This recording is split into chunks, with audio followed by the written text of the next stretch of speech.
ಕಲ್ಕೋಟೆ ನಾವು survey number 6/1ರಲ್ಲಿ ನಿನ್ನೆ ಏನಂದರೆ ಏಕಾಏಕಿ ಮನೆಗಳಿಗೆಲ್ಲ ಬಂದು ಹೇಳೋಗಿರ್ತಾರೆ ನೋಟಿಸ್ ಬಂದಿದೆ ಅಂತ. ನಾವಿರಲಿಲ್ಲ, ನಮ್ಮ ರಿಲೇಟಿವಲ್ಲಿ ಒಬ್ರು ಹುಷಾರಿರಲಿಲ್ಲ, ನಾವು ಆ ಕಡೆ ಈ ಕಡೆ ಹೋಗಿದ್ವಿ.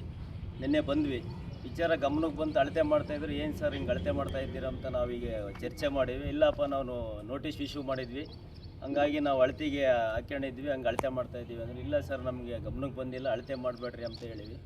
ಅವ್ರು ಅಲ್ಲಿಗೂ ಇಲ್ಲಪ್ಪ ಮಾಡಲೇಬೇಕು ನಾವು ಕಾನೂನು ರೀತಿಲಿ ಇದೆ ಅಂತಂದ್ರೆ ಸರ್ ಆಯ್ತೆಲ್ಲ ತಳ್ಳಾಟ ನೂಕಾಟ ಆಯಿತು. ಅಷ್ಟೊತ್ತಿಗೆ ಪೊಲೀಸ್ನವ್ರು ಬಂದ್ರೆ ಇಲ್ಲಪ್ಪ ಕಾನೂನು ರೀತಿ ಮಾಡಿರಿ ಅಂತ ಹೇಳಿದರು.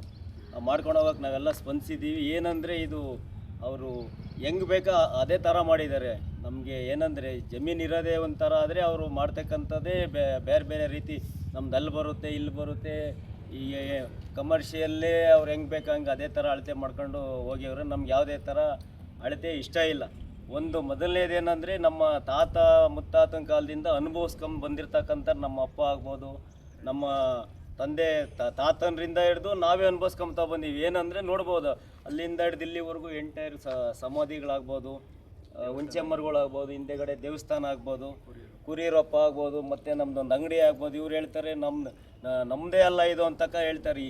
ಇನ್ನೊಂದೇನೆಂದರೆ, ಈ ಪಕ್ಕದಲ್ಲಿ ಏನಂದರೆ, ಈಗ ಸರ್ವೆ ನಂಬರ್ಗೆ ಹೊಂದ್ಕೊಂಡು ಪಕ್ಕದಲ್ಲಿ ಅವ್ರದ್ದು 7ನೇ ಸರ್ವೆ ನಂಬರ್ ಇದೆ. ಆ ಸರ್ವೆ ನಂಬರಲ್ಲಿ ಸಮೇತ ತೆಗೆದು ನೋಡಿದಾಗ ಇದಕ್ಕೆ ಹೊಂದ್ಕೊಂಡು ಯಾರಿದ್ದಾರೆ ಇಲ್ಲಿ ಜಮೀನಲ್ಲಿ ಅಂತ ಹೇಳಿರ ಸಮೇತ ಅವರೇ ತೋರಿಸ್ಕೊಂಡವ್ರು. ಏನಂತ ಎಳೆಯಪ್ಪ, ನಾಗಪ್ಪ, ಗುಡ್ಡಪ್ಪ ಮತ್ತು ಈರಣ್ಣ ಅಂತಕ್ಕಂಥದ್ದೇ ಈ ಲ್ಯಾಂಡು ಅಂದ್ಬಿಟ್ಟು ಅವರೇ ಸರ್ವೆ ನಂಬರ್ ತೋರಿಸ್ಕೊಂಡಿರೋದು ಸಮೇತ ನಮ್ಮಲ್ಲಿ ರೆಕಾರ್ಡ್ ಇದೆ. ಇದು ಈ ರೆಕಾರ್ಡ್ ಇದ್ದರೂ ಸಮೇತ ಇಲ್ಲಿವರೆಗಾಗಿ ಯಾವುದೇ ಥರ ನಮಗೆ ಇಲ್ಲಿ ಜಮೀನಲ್ಲಿ ಇದು ಅವ್ರದ್ದು ಇವ್ರದ್ದು ಅಂದಿಲ್ದರ ಥರ ಒಂದೇ ಕುಟುಂಬದಲ್ಲಿ ನಾವೆಲ್ಲ ಇದ್ದಿದ್ದರಿಂದ ಅವ್ರು ನಮ್ದು ಈ ಫಸ್ಟ್ ಆಫ್ ಆಲ್ ಹೇಳ್ಬೇಕಂದ್ರೆ ಈ ಊರಲ್ಲ, ನೆಂಟ್ರವರು. ನಮಗೆ ನೆಂಟರಾಗಿರೋದ್ರಿಂದ ಈಗ ಹೆಣ್ಣು ಕೊಟ್ಟು ನಮ್ಮ ಸೋದರ ಸಂಬಂಧಿಕರಾಗಿರೋದ್ರಿಂದ ನಾವೇ ಅವ್ರಿಗೆ ಲ್ಯಾಂಡ್ ಕೊಟ್ಟಿದ್ದೀವಿ ಅನ್ನೋ ಥರ ರೆಕಾರ್ಡ್ ಸೃಷ್ಟಿಯಾಗಿದೆ. ಹೆಂಗಾಯಿತು ರೆಕಾರ್ಡ್ ಹೆಂಗಾಯಿತು ಅಂದರೆ, ಇಲ್ಲಿ ನಮ್ಮ ದೊಡ್ಡಪ್ಪ ಅವರು ಎನ್ನೀರಣ್ಣ ಅವ್ರು ಆಗಿರೋದ್ರಿಂದ ಅವರು ಏನು ಮಾಡ್ತಾರೆ ಅಂದರೆ ಇನ್ನೊಂದು ಮತ್ತೊಂದು ಅಂತ ಬೇಕಾದಷ್ಟು ಅದಲು ಬದಲು ಮಾಡವ್ರೆ. ಅದರಿಂದ 7ನೇ ಸರ್ವೆ ನಂಬರಲ್ಲಿ ಹೋಗಿ ಅವ್ರಿಗೆ ಅದಲು ಬದಲು ಅಂತ ಮಾಡವ್ರೆ. ತಿರ್ಗಿ 6ರಲ್ಲಿ ಬಂದವ್ರೆ, ತಿರ್ಗಾ ಗುಡ್ದಟ್ಟಿ ಹತ್ರ ಹೋಗ್ತಾರೆ, 125ನೇ ಸರ್ವೆ ನಂಬರಲ್ಲಿ ಸಮೇತ ನಮ್ಮದು ಅಂತಾರೆ. ಹಂಗಾದರೆ ನಮ್ಮದು ಎಲ್ಲಾದರೂ ಒಂದು ಕಡೆಗೆ ಮೂಲತ್ವ ಇರಬೇಕು ತಾನೆ. ಈಗ ಅವ್ರದ್ದು ಗೊಲ್ಲಹಳ್ಳಿ ಹತ್ರನೂ ನಮ್ಮದೇ 50 ಎಕರೆ ಐತೆ ಅಂತಾರೆ, ಗುಡ್ದಟ್ಟಿ ಹತ್ರನೂ 18 ಎಕರೆ ಮೂಲ ನಮ್ಮದು ಅಂತಾರೆ, ಕಲ್ಕೋಟೆ ಹತ್ರನೂ 9 ಎಕರೆ ನಮ್ಮದು ಅಂತಾರೆ. ತಿರ್ಗಿ ಅದ್ರ 7ನೇ ಸರ್ವೆ ನಂಬರಾಗಿ ಹೋದ್ರು 18 ಎಕರೆ ನಮ್ಮದು ಅಂತ ಹೇಳ್ತಾ ಇದ್ದಾರೆ. ಹಿಂಗಾಗಿ ನಮಗೆ ನಮ್ಮ ಅಪ್ಪಗಳು ಆಗ್ಬೋದು, ನಮ್ಮ ತಾತಗಳು ಆಗ್ಬೋದು ಎಲ್ಲ ಅವಿದ್ಯಾವಂತರಾಗಿರೋದ್ರಿಂದ ಇವತ್ತಿನವರೆಗೂ ಸಮೇತ ಅವ್ರಿಗೊಂದು ಸರ್ವೆ ನಂಬರಲ್ಲ, ಒಂದು ಪಾಣಿ ಸಮೇತ ಹೇಳಕ್ಕೆ ಬರ್ತಾ ಇಲ್ಲ. ಹಾಗಾಗಿರೋದ್ರಿಂದ ಇವ್ರು ಹೆಂಗೆ ಬೇಕಂಗೆ ಉಪಯೋಗಿಸ್ಕೊಂಡು ಇಲ್ಲಿವರೆಗಾಗಿ ರೆಕಾರ್ಡ್ ಸೃಷ್ಟಿ ಮಾಡ್ಕೊಂತ ಇದು ಇಲ್ಲಿವರೆಗೂ ತಾಂಬಂದವ್ರು. ಇದು ಹೆಚ್ಚಿನ ರೀತಿಯಲ್ಲಿ ನಮಗೆ ಕಾನೂನಲ್ಲಿ ಹಿಂದೆ ಉಳಿದೋಗಿರೋದ್ರಿಂದ ಇದಕ್ಕೆ ಒಂದು ಸರಿಯಾದ ನ್ಯಾಯ ಒದಗಿಸ್ಕೊಂಡು ಕೊಡಬೇಕು. ಇದ್ರ ಮುಖಾಂತರ ನಾವು ಅಧಿಕಾರಿಗಳಲ್ಲಿ ಕೇಳ್ಕೊಂತ ಇದ್ದೀವಿ ಸ್ವಾಮಿ. ನಮಸ್ಕಾರ. ನಮ್ಮದು ಕಲ್ಕೋಟೆ ಕಮಲಮ್ಮ ಅಂತ ಸರ್. ಅವರು ಏಕಾಏಕಿ ಬಂದು ಸರ್ವೆ ಮಾಡೋಕ್ಕೆ ಹೇಳಿ ನಮ್ಗೆ ಹೇಳ್ದಲ್ಲೇ ಬಂದು ಹೆಣ್ಮಕ್ಳನ್ನೆಲ್ಲ ದೌರ್ಜನ್ಯ ಮಾಡಿ ಈಗ 150 ವರ್ಷದಿಂದ ನಾವು ನಮ್ಮ ತಾತರ ಪರ್ಯಂತರಕ್ಕೂ ಇದೇ ಊರಲ್ಲಿ ಮಾಡಿ ಇದೇ ವಂಶ ಪರ್ಯಂತರ ನಮ್ಮ ತಾತ ಮುತ್ತಾತರ ಕಾಲದಿಂದ ಇದ್ದರು ನಾವು. ಅವ್ರು ಇವಾಗ ಬಂದು ನಮ್ಮದು 4 ಎಕರೆ 5 ಗುಂಟೆ ಒಟ್ಟು ಜಮೀನು ನಮ್ಮದು, ಇಲ್ಲಿ 32 ಎಕರೆನೂ ನಮ್ಮದು ಅಂತಂದು ನಮ್ಮದು ಎಲ್ಲ ಅವ್ರು ತಗೊಂಡು ಅಪರಿಸ್ಕೊಂಡವ್ರೆ. ಇವಾಗ ಇರೋದು 4 ಗುಂಟೆನೂ ನಮಗೆ ಬೇಕು ಅಂತ ಬರ್ತಾ ಇದ್ದಾರೆ ಸರ್. ನಮಗೆ ಆ 4 ಗುಂಟೆ ಬಿಡಿಸ್ಬೇಕು. ಪಾತ್ಗಳನ್ನ ಮಾಡ್ಕೊಂಡು ದೌರ್ಜನ್ಯ ಮಾಡ್ಕೊಂಡು 6 ಸರಿ ಪೊಲೀಸ್ನವ್ರು 25 ಜನ ಕರೆಸಿ ಹೆಣ್ಮಕ್ಳನ್ನೆಲ್ಲ ಹೊಡೆದು ಬಡ್ದು ಗಲಾಟೆ ಮಾಡಿ ನಮ್ಮದು ಜಮೀನು ಅಂತ ಬರ್ತಾ ಇದ್ದಾರೆ. ನಮಗೆ ನ್ಯಾಯ ಒದಗಿಸ್ಕೊಡ್ಬೇಕು. ಎಲ್ಲ DC AC ಗಳು DLO ಆಫೀಸರ್ಗೆ ಅರ್ಜಿ ಕೊಟ್ಟಿದ್ದೀವಿ ಸರ್. ನೀವು ಬಂದು ನಮ್ಮನ್ನು ಪರಿಹಾರ ಮಾಡಿಕೊಡ್ಬೇಕು.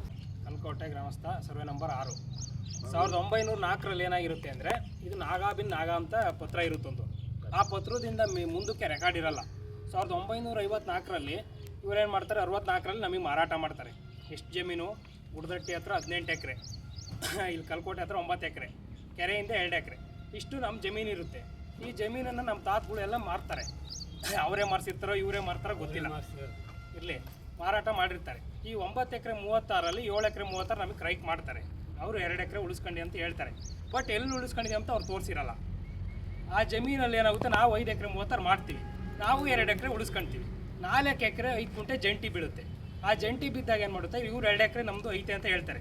ಬಟ್ ಪರ್ಟಿಕ್ಯುಲರಾಗಿ ಎಲ್ಲೈತೆ ಅಂತ ಗೊತ್ತಿರಲ್ಲ. ಇವರೇ ಮಾಡ್ತಾರೆ, ನಮಗೆ ಮಾರಾಟ ಮಾಡಿರ್ಬೇಕು, ನಾವು ರೋಡಿಂದ ಮಾರಾಟ ಮಾಡ್ಕೊಂಬಂದಿರ್ತೀವಿ. ನಮ್ಗೆ 2 ಎಕರೆ 5 ಗುಂಟೆನೂ ನಮಗೆ ರೋಡಿಗೆ ಉಳಿಬೇಕು. ಆದರೆ ಇವ್ರು ಹೇಳ್ತಿರೋದು ನಿಮ್ಮದು ಕೆಳಗಡೆ ನಮ್ಮದು ಮೇಲ್ಗಡೆ ಅಂತ ಹೇಳ್ತಾ ಬರ್ತಿದ್ದಾರೆ. ಆದರೆ ರೆಕಾರ್ಡ್ ಇರೋದು 1904ರಿಂದ ಒಂದು ರೆಕಾರ್ಡ್ ಸಿಕ್ಕಿದೆ. ಅದರಿಂದ ಮುಂದಕ್ಕೆ ರೆಕಾರ್ಡ್ ಇಲ್ಲ. 1964ರಿಂದ ಇವರು ಮಾರಾಟ ಮಾಡಿರ್ತಾರೆ. ಆ ಪತ್ರ ಇಟ್ಕೊಂಡು ಇವರು ನಮ್ಮದು ರೋಡಿಗೆ ಐತೆ, ನಾವು 2 ಎಕರೆ ಉಳಿಸ್ಕೊಂಡಿದ್ದೀವಿ, ನಮಗೆ ಚೆಕ್ ಬಂದಿ ಐತೆ, ಪೂರ್ವಕ್ಕೆ ನನ್ನ ಸ್ವಂತ, ಪಶ್ಚಿಮಕ್ಕೆ ಅಮರಾಪುರ ರಸ್ತೆ, ಉತ್ತರಕ್ಕೆ ಮುದ್ನಾಯ್ಕುಂದು, ದಕ್ಷಿಣಕ್ಕೆ ಓಣಿ ಅಂತ ಹೇಳ್ತಾರೆ. ಈ ಚೆಕ್ ಬಂದಿ ಅಲ್ಲನ 9 ಎಕರೆಗೂ ಇದೇ ಆಗಿರುತ್ತೆ, 7 ಎಕರೆಗೂ ಇದೇ ಆಗಿರುತ್ತೆ, 4 ಎಕರೆ 5 ಗುಂಟೆಗೂ ಇದೇ ಆಗಿರುತ್ತೆ. ಇಲ್ಲಿ ಸಪ್ರೋಡ್ ಪೋಡಿ ಆಗಿರಲ್ಲ. ಹಂಗಾಗಿ ನಿನ್ನೆ ಬಂದು ನಮಗೆ ನೋಟಿಸ್ ಕೊಟ್ಟಿರ್ತಾರೆ, ಬಟ್ ನಾವು ಇಶ್ಯೂ ಮಾಡಿರಲ್ಲ. ನಮ್ಗೆ ಏನಂದರೆ ನಾವೆಲ್ಲೋ ಹೋಗಿದ್ವಿ, ಭಯ, ನಮ್ಮ ಮನೇಲಿ ಇಸ್ಕೊಂಡಿಲ್ಲ. ನೋಟಿಸ್ ಇಶ್ಯೂ ಮಾಡಿದಾಗ ಮಾಡ್ತಾರೆ, ನಮಗೆ ಗಮನಕ್ಕೆ ಬರದೆ ರಿಜಿಸ್ಟರ್ ಪೋರ್ಟ್ ಕಳಿಸಿದ್ರೆ ನಮಗೆ ಗೊತ್ತಿರಲ್ಲ. ಆದರೆ ನಿನ್ನೆ ಏನು ಮಾಡಿರು, ಸರ್ವೆಗೆ ಬಂದರು. ಸರ್ವೆಗೆ ಬಂದರೆ ಏನು ಮಾಡಿರು, ಪೊಲೀಸ್ ಪ್ರೊಟೆಕ್ಷನ್ ಕರ್ಕೊಂಬಂದು ಸರ್ವೆ ಮಾಡೋಕ್ಕೆ ಬಂದರು. ನಾವು ಕೇಳಿವಿ, ಯಾಕೆ ಸರ್ವೆ ಮಾಡ್ತಿದ್ದೀರಿ ಅಂತ. ನಮ್ಮದು ಜಮೀನು ಐತೆ 2 ಎಕರೆ, ನಾವು ಸರ್ವೆ ಮಾಡ್ತಾಯಿದ್ದೀವಿ ಅಂದರು. ಆಯಿತು, ಪರ್ಟಿಕ್ಯುಲರಾಗಿ ಎಲ್ಲೇ ಐತೆ ಅಂದೆ. ಈಗ ನಾವು 4 ಎಕರೆ ಬೌಂಡ್ರಿ ಅಳಿದ್ರು, ಅದರಲ್ಲಿ 2 ಎಕರೆ ಏನು ಮಾಡಿದ್ರು, ಅವರು ಪೂರ್ತಿ ರೋಡಿಗೆ ಅಳತೆ ಮಾಡಿರು, ಸ್ಕೆಚ್ ಮಾಡ್ಕೊಂಡವ್ರೆ, ಎಲ್ಲ ಪ್ಲ್ಯಾನ್ ಮಾಡಿ ರಿಪೋರ್ಟ್ ಕೊಡೋಕ್ಕೆ ರೆಡಿಯಾಗಿದ್ದಾರೆ. ಬಟ್ ಇದನ್ನು ಸಮೂಹಗೆ ಅಧಿಕಾರಿಗಳಾಗಲಿ ಸಮಾಜ ಆಗಲಿ ನಮಗೆ ಅನ್ಯಾಯ ಆಗಿದೆ. ಇದನ್ನು ನ್ಯಾಯ ಕೊಡಿಸ್ಬೇಕು. ಈಗ ನಮ್ಮ ಜಮೀನಿಗೆ ಕಂಡು ನಾವೇನೇನೆ ಅವರಿಗೆಲ್ಲ ರೋಡಿಗೆ ಅವ್ರು ತಗೊಂಬಿಟ್ರೆ ನಾನೀಗ ಪೇಪರ್ ಹಾಕ್ತಾಯಿದ್ದೀನಿ, ನನಗೆ ಗತಿ ಇಲ್ಲ, ನಾನೇನು ಮಾಡಬೇಕು? ನನ್ನ ಜಮೀನಿದ್ರು ನಾನು ಏನು ಮಾಡೋಕ್ಕಾಗ್ತಿಲ್ಲ. ಅವರು ಅಂಗಡಿ ಮಾಡ್ಕೊಂಡಿದ್ದಾರೆ, ಮಿಲ್ಲಿದೆ, ಬೇರೆ ಎಲ್ಲ ರೀತಿ ವ್ಯವಹಾರ ಮಾಡ್ತಿದ್ದಾರೆ. ಆದರೆ ನನಗೆ ಅಮಾಯಕ, ನನಗೇನೂ ಇಲ್ಲ. ಇದು ನಾನೇನು ಮಾಡಬೇಕು? ನಾವೇನಾದರೂ ರೋಡಲ್ಲಿ ಅಂಗಡಿ ಇಡಕ್ಕೆ ಹೋದರೆ ನಿಮ್ದಲ್ಲ ಜಾಗ, ಇದು ನಿಮ್ದಾಗಿದ್ರೆ ಡಾಕ್ಯುಮೆಂಟ್ಸ್ ತಂಬ, ನಿಂದಿದೆ ಅಂತ ಪರ್ಟಿಕ್ಯುಲರ್ ಹೆಂಗೆ ಹೇಳ್ತಾನೆ. ಮತ್ತು ಅದೇ ಅವ್ರದ್ದು ಪರ್ಟಿಕ್ಯುಲರ್ ಹೆಂಗಿದೆ, ನಂದೇ ಅಂತ ಅವ್ರು ರೋಡಿಗೆ ಹೆಂಗೆ ಹೇಳ್ತಾರೆ? ಅವ್ರ ಹೆಸರಿಗೆ ಆಗಿದೆಯಾ? ಚೆಕ್ ಬಂದಿಲ್ಲ, ಮತ್ತು ಅವ್ರು ಹೆಂಗೆ ಹೇಳ್ತಿದ್ದಾರೆ? ಈ ಅಧಿಕಾರಿಗಳೆಲ್ಲ ಏನು ಮಾಡ್ತಿದ್ದಾರೆ? ಮತ್ತು ಅವರೆಲ್ಲ ಅಷ್ಟು ಪ್ರೊಟೆಕ್ಷನ್ ತಂದು ನಮ್ಗೆ ಈ ಥರ ಅನ್ಯಾಯ ಮಾಡ್ತಿದ್ರು ಯಾಕೆ ಯಾರು ಕೇಳ್ತಾ ಇಲ್ಲ? ನಾವು ನ್ಯಾಯಾಲಯಕ್ಕೆ ಹೋದ್ರೂ ಅವ್ರ ಪರವಾಗಿ ಎಲ್ಲ ಇದು ಮಾಡ್ತಾರೆ. ಅಂದರೆ ಅವ್ರೇನಾದರೂ ತಗೊಂಡಿದ್ದಾರಂತಲ್ಲ, ಈ ಥರ ಅಧಿಕಾರಿಗಳು ಮಾಡ್ತಿದ್ದಾರೆ. ಸಮಾಜದಲ್ಲೂ ಯಾರೂ ನ್ಯಾಯ ಕೊಡ್ತಾ ಇಲ್ಲ. ಈ ಥರ ಆದರೆ ಹೆಂಗೆ ಮತ್ತೆ ಬಡವ್ರ ಪರಿಸ್ಥಿತಿ?